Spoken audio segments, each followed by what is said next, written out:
ഏവർക്കും നമസ്കാരം. ശുഭകരമാകട്ടെ, ഇതിനും സന്തോഷകരമാവട്ടെ, സൗഖ്യകരമാകട്ടെ, അനുഭവങ്ങളും അനുഭൂതികളും നമ്മേവരെയും നയിക്കുക.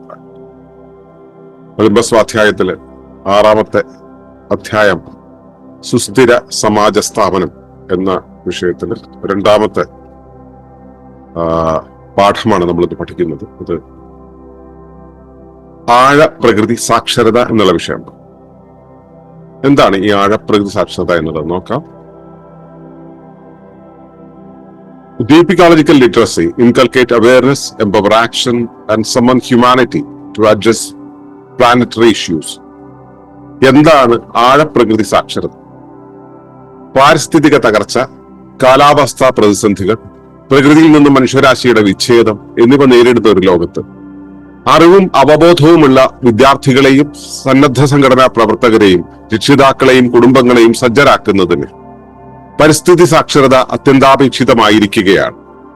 കാലാവസ്ഥാ വ്യതിയാനം, ജൈവ വൈവിധ്യ നഷ്ടം, മലിനീകരണം, വിഭവശോഷണം, വംശനാശം, സർവനാശം തുടങ്ങി ഈ ഗ്രഹം നേരിടുന്ന ജീവരാശിയുടെ പ്രതിസന്ധികളെ വ്യവഹാരികൾക്ക് എടുത്തു കാണിക്കുവാൻ ഡീപ് ഇക്കോളജിക്കൽ ലിറ്ററസി പ്രയോജനപ്പെടുന്നു. മനുഷ്യകേന്ദ്രിത ചൂഷണത്തിൽ നിന്നും പരിസ്ഥിതി കേന്ദ്രിത ഐക്യത്തിലേക്ക് ചുവടുമാറാൻ ആഴപ്രകൃതി ബോധ്യം ജനതയെ സഹായിക്കും. ഉത്തരവാദിത്വത്തിനും കൂട്ടായ പ്രവർത്തനത്തിനും വേദിയൊരുക്കി പാരിസ്ഥിതിക അതിജീവനത്തിനുള്ള വ്യക്തിഗത ഉത്തരവാദിത്വം ശാക്തീകരിക്കാൻ ഇക്കോ ലിറ്ററസിക്ക് കഴിയും. പ്രായോഗികവും ആവർത്തിക്കാവുന്നതുമായ പരിഹാരങ്ങളായ പ്രകൃതി ഗ്രാമങ്ങളും കമ്മ്യൂണിറ്റി മോഡലുകളും ഉപയോഗിച്ച് സ്വാശ്രയത്വം, പ്രാദേശികവൽക്കരണം, സഹകരണം, സുരക്ഷ എന്നിവയിലൂന്നിയ ഒരു സുസ്ഥിര വീക്ഷണം ജനതയിൽ ഉണ്ടാക്കുവാനാകും. നേച്ചർ ക്യാമ്പുകൾ, വർക്ക്ഷോപ്പുകൾ, സന്നദ്ധ പരിപാടികൾ, ഫെലോഷിപ്പുകൾ, ഡീപ് ഇക്കോളജിക്കൽ പരിശീലനങ്ങൾ എന്നിവയിൽ ആവർത്തിച്ചു പങ്കെടുക്കുന്നത് വ്യക്തികളെ അതിജീവനശേഷിയും സന്നദ്ധതയും സമർപ്പണവുമുള്ളവരാക്കി മാറാൻ ആഹ്വാനം ചെയ്യും. ഈ വിധത്തിൽ ഒളിമ്പസ് നടപ്പിലാക്കുന്ന ആഴ പരിസ്ഥിതി സാക്ഷരത വ്യക്തികളെ പ്രകൃതിയുമായി ബന്ധത്തിലാകാനും അവരിൽ ഉത്തരവാദിത്വം സ്വീകരിപ്പിക്കാനും എല്ലാമായും ഐക്യപ്പെടാനും സുസ്ഥിര ലോകത്തെ സജീവമായി രൂപപ്പെടുത്താനും സജ്ജമാക്കുന്ന ഒരു പരിവർത്തന പാതയാകുന്നു. അപ്പൊ ഇതാണ് ഡീപ് ഇക്കോളജിക്കൽ ലിറ്ററസിയെ കുറിച്ച് പറയാനുള്ളത്. നമ്മൾ പല തവണ പല കോണ്ടെക്സ്റ്റിൽ നമ്മൾ ഡീപ് ഇക്കോളജിക്കൽ ലിറ്ററസി എന്നുള്ള പദം ഉപയോഗിച്ചിട്ടുണ്ട്. നമുക്ക് അത്തരം ഒരു പദ്ധതി തന്നെയുണ്ട്. പക്ഷേ ഈ സുസ്ഥിര സമാജ സ്ഥാപനം എന്നുള്ള ആ ഒരു വിഷയത്തിലേക്ക് കടക്കുമ്പോൾ ആദ്യമായി തന്നെ ഡീപ് ഇക്കോളജിക്കൽ ലിറ്ററസി പ്രാധാന്യം നേടുകയാണ്. കാരണം പാരിസ്ഥിതികമായിട്ടുള്ള ഒരു അവബോധം എന്ന കാര്യം ഈ പഞ്ചായത്തിന്റെ മുമ്പിൽ പോകുമ്പോഴും സ്കൂളിലെ പരിസ്ഥിതി ദിനത്തിന്റെ ദിവസം നമ്മുടെ കുഞ്ഞുങ്ങൾ കൊണ്ടുവരുന്ന നടാനുള്ള തൈകൾ കാണുമ്പോഴും ഒക്കെയാണ് നമുക്കുണ്ടാകുന്നത്. ഇതാണ് പാരിസ്ഥിതിക അവബോധം. നമുക്ക് എൻവയോൺമെന്റൽ ലിറ്ററസി എന്നുള്ളത് പോയിട്ട് റെസ്പോൺസിബിലിറ്റി പോലും തീരെയില്ല. അങ്ങനെ ഒരു ജനതയുടെ നടുവിൽ ഇരുന്നിട്ട് നമ്മൾ ഈ കാര്യത്തെക്കുറിച്ച് ആലോചിക്കുന്ന, ഇത്തരം സുസ്ഥിരതയെക്കുറിച്ച് വിഭാവനം ചെയ്യുന്നു. അത്തരം ഒരു സാഹചര്യത്തിലാണ് ഡീപ് ഇക്കോളജിക്കൽ ലിറ്ററസിയുടെ പ്രാധാന്യം. അപ്പോ നമ്മൾ നമ്മുടെ ഈ പ്രായോഗിക പദ്ധതി സുസ്ഥിര സമാജ സ്ഥാപനം എന്നുള്ള ഒരു അവസ്ഥയിലേക്ക് പോകുമ്പോൾ ഏറ്റവും ആദ്യം വേണ്ടത് ഈ ഒരു ലിറ്ററസി, സാക്ഷരത എന്നുള്ള പരിപാടി, സാക്ഷരത എന്നുള്ള ഒരു അവസ്ഥ ജനത്തിന്റെ ഇടയിൽ ഉണ്ടാക്കലാണ്. അപ്പോ അത് ഇൻകൾക്കേറ്റ് അവയർനെസ് എന്നുള്ളതാണ് നമ്മളിവിടെ പറയുന്നത്. ഇൻകൾക്കേറ്റ് ചെയ്യുക എന്ന് വെച്ച് കഴിഞ്ഞാൽ പറഞ്ഞു ബോധ്യപ്പെടുത്തുക, ഇന്നതാണ് എന്നുള്ള കാര്യത്തിലേക്ക് ബോധ്യത്തിലേക്ക് കൊണ്ടുവരിക, അവരെ ഒരു അവബോധത്തിലേക്ക് കൊണ്ടുവരിക. എംപവർ ആക്ഷൻ, അവരുടെ പ്രവർത്തനങ്ങളെ ശാക്തീകരിക്കുക. ഇപ്പൊ ചിലരൊക്കെ അല്പമെങ്കിലും എന്തെങ്കിലും പ്രകൃതിക്കോ മനുഷ്യർക്കോ ജീവജാലങ്ങൾക്കോ ഗുണകരമാകുന്ന ഒരു കാര്യം ചെയ്യാൻ ഒരുങ്ങുകയാണെങ്കിൽ 100 പേര് അവരെ പിൻവലിക്കും. അതിനു പകരം അവരെ ശാക്തീകരിക്കുക. And summon humanity to address planetary issues. മാനവികതയോട് ഈ എന്താ പറയാ, ഇന്നുള്ള ആഗോള വെല്ലുവിളികളെ നേരിടാനായിട്ട് ആഹ്വാനം ചെയ്യുക. ഈ ആഹ്വാനം ചെയ്യലാണ് ശരിക്കും ഡീപ് ഇക്കോളജിക്കൽ ലിറ്ററസി കൊണ്ട് നമ്മൾ ഉദ്ദേശിക്കുന്നത്. ശരിക്കും ബോധവൽക്കരണത്തിനേക്കാളും കൂടുതൽ അവരുടെ അകത്തേക്ക് കയറി ജനതയുടെ ഉള്ളിൽ അത്തരം ഒരു ആവേശമുണ്ടാക്കി അവരെ ആ ഒരു പ്രവർത്തനത്തിലേക്ക്, ജീവിത വഴിമാറ്റത്തിലേക്ക് ആഹ്വാനം ചെയ്യുക എന്നുള്ളത് തന്നെയാണ് ഡീപ് ഇക്കോളജിക്കൽ ലിറ്ററസിയുടെ പരമമായ ഉദ്ദേശം. അങ്ങനെ ഒരു ആഹ്വാനം കൊണ്ട് മാത്രമേ ഈ ധാരയിലേക്ക് ആളുകൾ എത്തുകയുള്ളൂ. നമ്മൾ വളരെ ഇപ്പൊ നമ്മുടെ ഒളിമ്പസിന്റെ സെഷനുകളൊക്കെ പോകുന്ന രീതി എന്താണ്? നമ്മൾ കാലങ്ങളായിട്ട് എടുത്തുകൊണ്ടിരിക്കുന്നു, സ്ഥിരമായിട്ട് എടുത്തുകൊണ്ടിരിക്കുന്നതുകൊണ്ട് നമ്മൾ ഇതിന്റെ ഫിലോസഫിക്കൽ ആസ്പെക്ട്സിൽ കൂടുതൽ പോകുന്ന സമയത്ത് ആളുകൾക്ക് വലിയ ചലനമില്ല. അതേസമയം ആളുകൾ ചലിപ്പിക്കാൻ പാകത്തിലുള്ള നമ്മുടെ വിഷയങ്ങളുണ്ട് ഇല്ലേ, പ്രക്ഷാളന രീതിയിലുള്ള നമ്മുടെ പ്രചാരണങ്ങളുണ്ട്. അത് കേട്ട് കഴിഞ്ഞാൽ ആളുകളുടെ രക്തം തിളയ്ക്കും. ആ രക്തം തിളപ്പിച്ചുകൊണ്ട് നമുക്ക് ഈ കാര്യങ്ങളിലേക്ക് എത്തിക്കാൻ കഴിയും. പക്ഷെ അങ്ങനെ വരുമ്പോണ്ടാവുന്ന ഒരു പ്രശ്നം വെച്ചാൽ ഈ തിളപ്പ് മാറ്റാൻ നമ്മൾ എപ്പോഴും മുൻപോട്ട് നിൽക്കണം എന്നുള്ളത്. ഇവരുടെ ഉള്ളിൽ അത് തനിയെ പ്രവർത്തിക്കില്ല എന്നുള്ളതാണ്. അതുകൊണ്ടാണ് നമ്മൾ അല്പം പുറകോട്ട് നിൽക്കുന്നത്. പക്ഷെ നമ്മൾ ഇക്കോ വില്ലേജ് എന്ന് പറയുന്ന സുസ്ഥിര ജീവന സമൂഹത്തിന്റെ നിർമ്മിതി എന്ന് പറയുന്ന ഒരു ആശയത്തിലേക്ക് പോകണമെന്നുണ്ടെങ്കിൽ സ്വാഭാവികമായിട്ടും നമ്മൾ ഈ ഡീപിക്കോളജിക്കൽ ലിറ്ററസി എന്നുള്ള ഒരു പരിപാടിയായിട്ട് ആദ്യമേ കാലെടുത്ത് മുൻപോട്ട് വെച്ചേ പറ്റൂ. അപ്പോ അതിന് പ്രധാന കാരണം എന്ന് പറയുന്നത് നമ്മൾ ഒറ്റയ്ക്ക് ചെയ്താൽ എത്തുന്നതിനേക്കാളും ഒരുപാട് വലുതായിരിക്കും ഒരു കമ്മ്യൂണിറ്റിയാൽ ഉണ്ടാകുന്നത്. മാത്രമല്ല, ഒരു കമ്മ്യൂണിറ്റി ഇവിടെ സൊസൈറ്റിയിൽ ഉണ്ടാക്കിക്കൊണ്ടിരിക്കുന്ന പ്രതിസന്ധികൾ ഉണ്ടല്ലോ, അവയുടെ വലിപ്പം വളരെ വിപുലമാണ്. അവിടെ നമ്മൾ എത്ര ചെയ്തു കഴിഞ്ഞാലും അതിന്റെ ശക്തി കുറഞ്ഞുകൊണ്ടിരിക്കും. അപ്പൊ കൂടുതൽ ആളുകൾ ഈ ഒരു മേഖലയിലേക്ക് വഴിമാറേണ്ടതുണ്ട്. അപ്പോ അത്തരത്തില് പാരിസ്ഥിതിക തകർച്ച, കാലാവസ്ഥാ പ്രതിസന്ധികൾ, പ്രകൃതിയിൽ നിന്നും മനുഷ്യനുള്ള വിച്ഛേദം എന്നിവ നേരിടുന്ന ഈ ഒരു ലോകത്ത് അറിവും അവബോധവുമുള്ള വിദ്യാർത്ഥികൾ, സന്നദ്ധ സംഘടനാ പ്രവർത്തകര്, രക്ഷിതാക്കൾ, കുടുംബങ്ങൾ, ഇങ്ങനെയുള്ളവരെ സജ്ജരാക്കുന്നതിന് വേണ്ടി, വ്യക്തികളെയും ഒക്കെ സജ്ജരാക്കുന്നതിന് വേണ്ടി ഈ ഒരു എൻവയോൺമെന്റൽ ലിറ്ററസി വളരെ അത്യാവശ്യമായിട്ട് വന്നിട്ടുണ്ട്.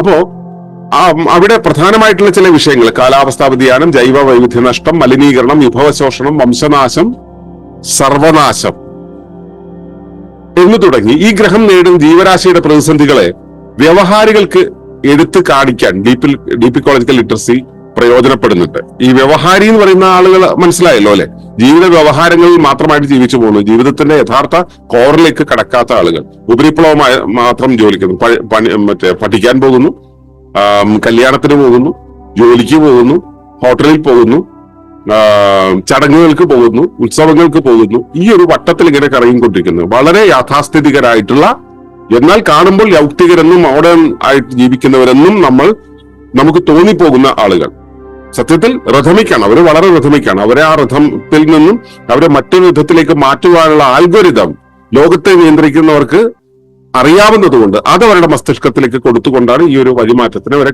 തയ്യാറെടുപ്പിക്കുന്നത്. അപ്പൊ ഈ വ്യക്തികളാണ് വ്യവഹാരികൾ എന്ന് പറയുന്നത്. ഈ വ്യവഹാരികൾക്ക് പ്രതിസന്ധികൾ ഉണ്ടെന്നുള്ളത് ഒരു കേട്ടുകേൾവി മാത്രമാണ്, ഇവരുടെ ജീവിതത്തെ ബാധിക്കുന്ന കാര്യമല്ല. അത് ഈ ചുടുവെള്ളത്തിൽ കിടക്കുന്ന തവളയുടെ കാര്യം പറഞ്ഞ പോലെ ചൂടായിക്കൊണ്ടിരിക്കുമ്പോൾ അതിനൊപ്പം ഇവരും ചൂടാവുന്നതുകൊണ്ട് ഇവരത് അറിയുന്നില്ല എന്ന് മാത്രമല്ല കയ്യിലുള്ള മൊബൈല്, TV, മറ്റ് ഈ ഹോർഡിങ്ങുകൾ പോലുള്ള വിഷ്വൽ മീഡിയകളെല്ലാം തന്നെ അവരുടെ മനസ്സിനെ നിരന്തരമായി മാറ്റിക്കൊണ്ടിരിക്കുന്നത് കൊണ്ട്, അവരുടെ ഉള്ളിൽ സപ്ലിമിനൽ മെസ്സേജുകളായിട്ട് പലതും ചെല്ലുന്നത് കൊണ്ട് ഇത്തരം പ്രതിസന്ധികളെ അവർ അറിയുന്നില്ല. എന്ന് വെച്ചാൽ അവർക്ക് ഇതൊട്ടും അറിയാൻ യോഗ്യതയില്ല എന്നല്ല അർത്ഥം. അവരെ ശരിയായ രീതിയിൽ അറ്റൻഡ് ചെയ്യിപ്പിക്കുകയാണെങ്കിൽ, അവരെ കുറെ നേരം ഈ ഒരു വിഷയത്തിലൂടെ കടത്തിക്കൊണ്ടു പോവുകയാണെങ്കിൽ, ആവർത്തിച്ച് കൊണ്ടുപോയിക്കൊണ്ടിരിക്കുകയാണെങ്കിൽ അവരുടെ ഉള്ളിൽ ഈ ഒരു അവബോധം ഉണ്ടാവുന്നത് നമുക്ക് കാണാനാകും. ഇത് നമ്മൾ സ്കൂളുകളിലും കോളേജുകളിലും സന്നദ്ധ സംഘടനകളിലും ഒക്കെ നമ്മൾ കഴിഞ്ഞ 32 വർഷങ്ങളായിട്ട് നമ്മൾ ഇത്തരം പ്രബോധനങ്ങൾ നടത്തിക്കൊണ്ടിരിക്കുന്നുണ്ട്. അപ്പൊ അതിന്റെ ഭാഗമായിട്ട് പലരും ഈ ഒരു ധാരയിലേക്ക് തിരിയുന്നത് നമുക്ക് അറിയാൻ പറ്റിയിട്ടുണ്ട്. നമ്മുടെ കൂട്ടത്തിൽ തന്നെ പലരും അങ്ങനെ ആ വഴിയിലൂടെ വന്നവരാണ്, അത്തരം ഡീപിക്കോളജിക്കൽ ലിറ്ററസിയുടെ വഴിയിലൂടെ വന്നവരാണ്. അതിന്റെ ഭാഗമായിട്ട് നമ്മൾ കേരളമെമ്പാടും, കേരളത്തിലെ എല്ലാ ജില്ലകളിലും ഡീപിക്കോളജിക്കൽ ഫെലോഷിപ്പുകൾ നമ്മൾ നടത്തിയത്. ഇതെല്ലാം ഇക്കോ ലിറ്ററസി പ്രോഗ്രാമിന്റെ ഭാഗമായിട്ട് ചെയ്തിട്ടുള്ളതാണ്. അങ്ങനെയാണ് നമുക്ക് നമ്മുടെ കൂടെ യാത്ര ചെയ്യാൻ ഒരു കൂട്ടം ആളുകൾ ഉണ്ടായി വന്നിട്ടുള്ളത്. കേരളത്തിലെ എല്ലായിടത്തും നമുക്ക് ആളുകൾ ഉണ്ടായി തീർന്നിട്ടുള്ളത്. അപ്പോ അവരെ നമ്മളെ എവിടേക്കാണ് എത്തിക്കാൻ ശ്രമിക്കുന്നത്? മനുഷ്യ കേന്ദ്രിത ചൂഷണത്തിൽ നിന്നും പരിസ്ഥിതി കേന്ദ്രിത ഐക്യത്തിലേക്ക് ചുവടുമാറാൻ ആഴപ്രകൃതി ബോധ്യം ജനതയെ സഹായിക്കും. അതായത്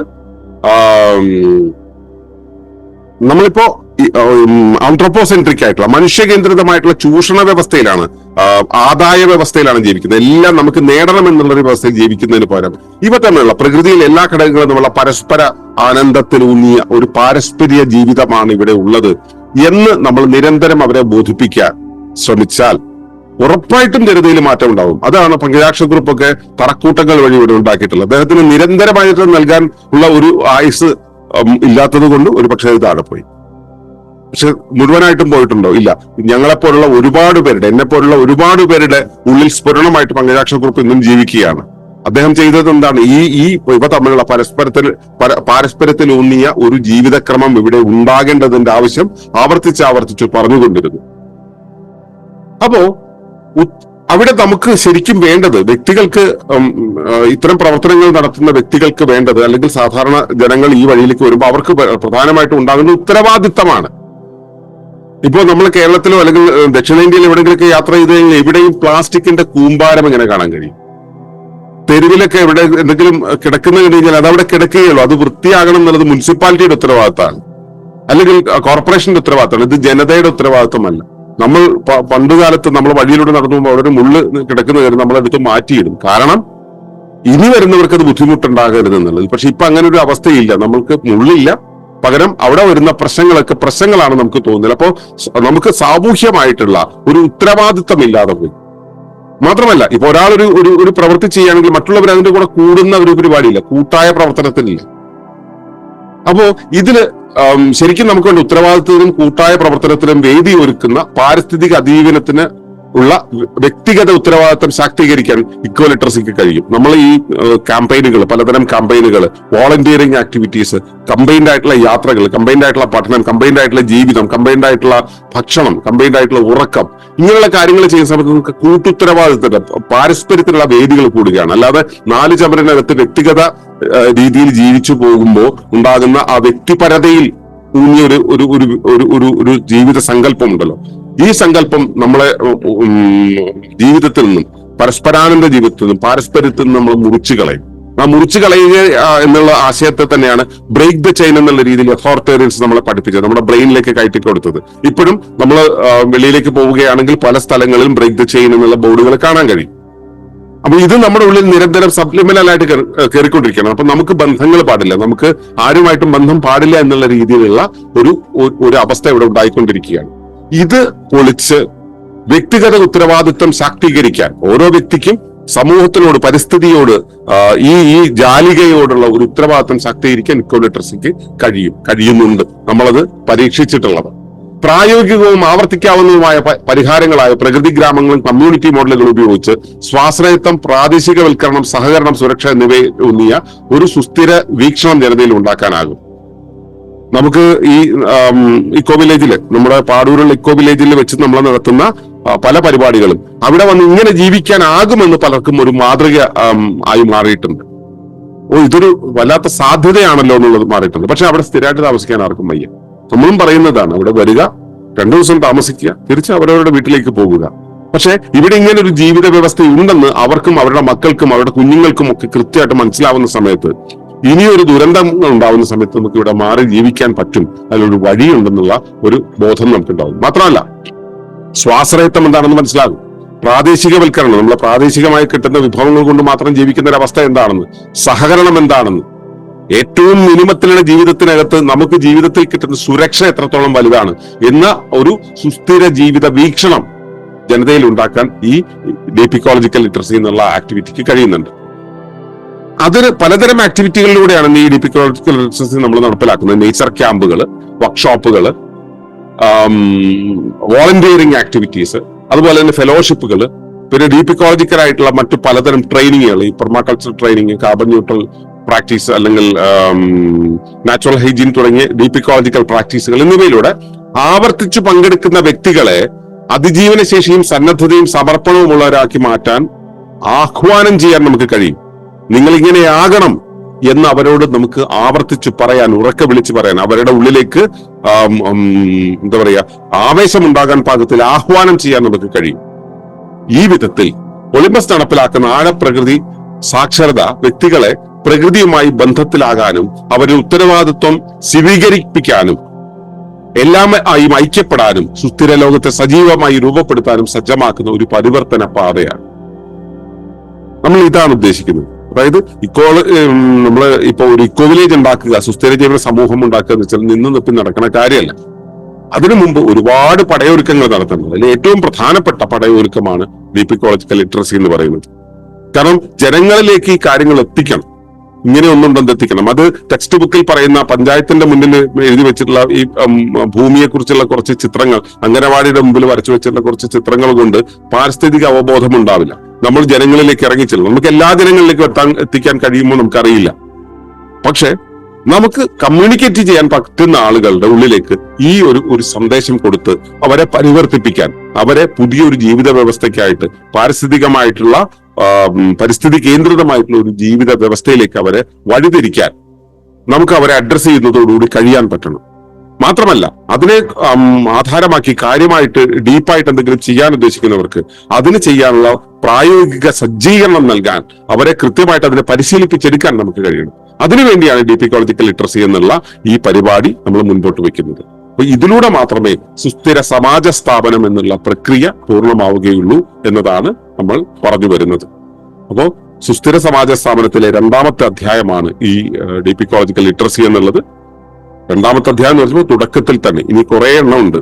അതിൽ ഏറ്റവും പ്രധാനപ്പെട്ടതാണ് ഈ ഡീപ്പ് ഇക്കോളജിക്കൽ ലിറ്ററസി. അതുകൊണ്ടാണ് അത് ഏറ്റവും ആദ്യം തന്നെ പറയേണ്ടി വന്നത്. ഇതിന് ശേഷമേ ബാക്കിയുള്ള കാര്യങ്ങൾ നടന്നിട്ട് കാര്യമുള്ളൂ. വില്ലേജ് പൂർണ്ണമായിട്ടും ഉണ്ടാകാത്തതിന്റെ ഒരു പ്രധാന കാരണം എന്ന് പറയുന്നത് ഡീപ്പ് ഇക്കോളജിക്കൽ ലിറ്ററസി എന്നുള്ള ഒരു പ്രോസസ്സിന് നമ്മൾ പ്രാധാന്യം കൃത്യമായിട്ട് കൊടുത്തിട്ടില്ല. അതിന്റെ പ്രവർത്തകർക്ക് അങ്ങനെ കൊടുക്കാൻ തോന്നിയിട്ടില്ല. അതുകൊണ്ടാണ് ഞാൻ അതാണ് ചെയ്തുകൊണ്ടിരിക്കുന്നത്. ഞാൻ നിങ്ങളെ ഈ ഒരു വഴിയിലേക്ക് കൊണ്ടു നിർത്തുന്നത്, നിങ്ങളെ ഇത്തരം ഒരു വഴിയിൽ പിടിച്ചു നിർത്തുന്നത് ഈ എന്റെ ആഹ്വാനങ്ങൾ കൊണ്ടാണ്. ഇത് ഡീപ്പ് ഇക്കോളജിക്കൽ ലിറ്ററസിയാണ്. ഇത് നിങ്ങളും കൂടെ ചെയ്തു തുടങ്ങുമ്പോൾ മാത്രമാണ് ഡീപ്പ് ഇക്കോളജിക്കൽ ലിറ്ററസി എന്നുള്ള പ്രക്രിയ ശരിക്കും അതിന്റെ പൂർണ്ണമായ രൂപത്തിലേക്ക് എത്തുക. അതിന് എത്ര പേർ തയ്യാറുണ്ട് എന്നുള്ളതൊന്ന് പരിശോധിക്കുക. നിങ്ങൾ അതിന് സജ്ജമാകണം എന്നാണ് എന്റെ അഭ്യർത്ഥന.